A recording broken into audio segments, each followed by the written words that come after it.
అందరికీ నమస్కారం. కథా కథనం స్టోరీస్ ఆఫ్ ద సోల్కి స్వాగతం, సుస్వాగతం.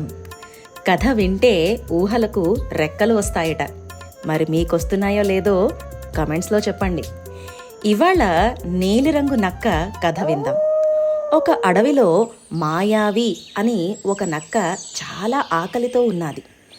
ఆహారం కోసం వెతుకుతూ ఊరిలోకి వచ్చింది.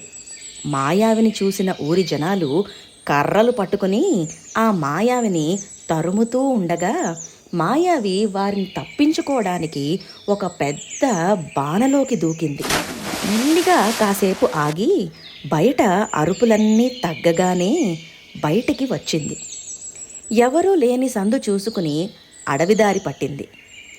దారిలో అక్కడ మాయావిని దూరం నుంచి చూసిన జనం, అదేంటో చూసావా?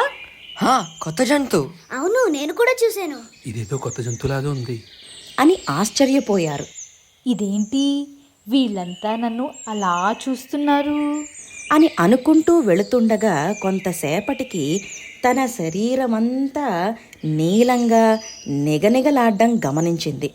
ఆహా, శ్రీ మహావిష్ణువు రూపం అబ్బిందనుకుంటా.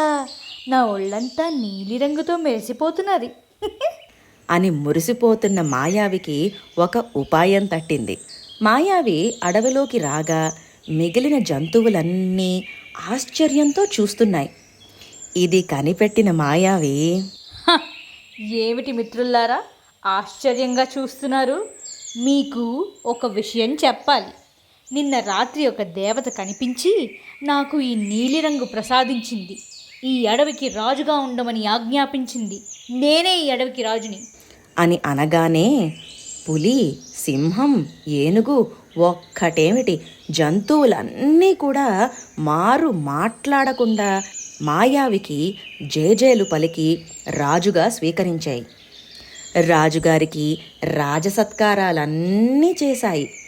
మాయావి తానే చక్రవర్తి అన్న గర్వంతో ఇవాల్టి నుండి సింహాన్ని మంత్రిగా, పులిని సేనాధిపతిగా నియమిస్తున్నా. పదవులు కూడా ఖరారు చేసింది. అయినా ఒంటికి పట్టిన నీలిరంగు ఎన్నాళ్ళుంటుంది? రంగు మెల్లగా వదలసాగింది.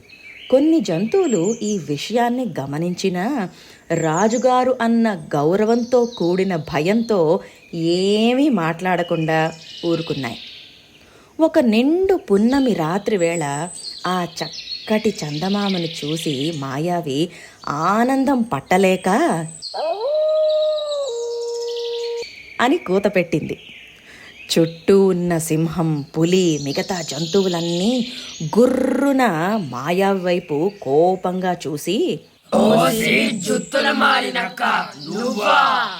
అని ఆ జంతువులు తన మీద దాడి చేసే లోపే, అమ్మో, వీళ్ళకి నిజం తెలిసినట్టున్నది.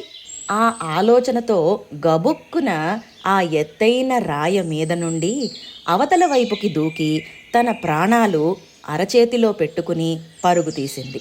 చూశారా మాయావి ఎంత పని చేసిందో? నిజం దాచింది కదా.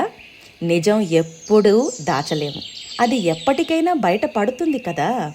అందుకు మనం కూడా ఎప్పుడూ నిజాలే చెప్దాం, సరేనా?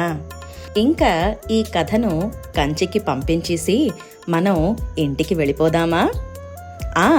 ఆగండి, మరి వెళ్లే ముందు ఈ కథ నచ్చితే please like, share and subscribe. Signing off. కథా కథనం స్టోరీస్ ఆఫ్ ద సోల్.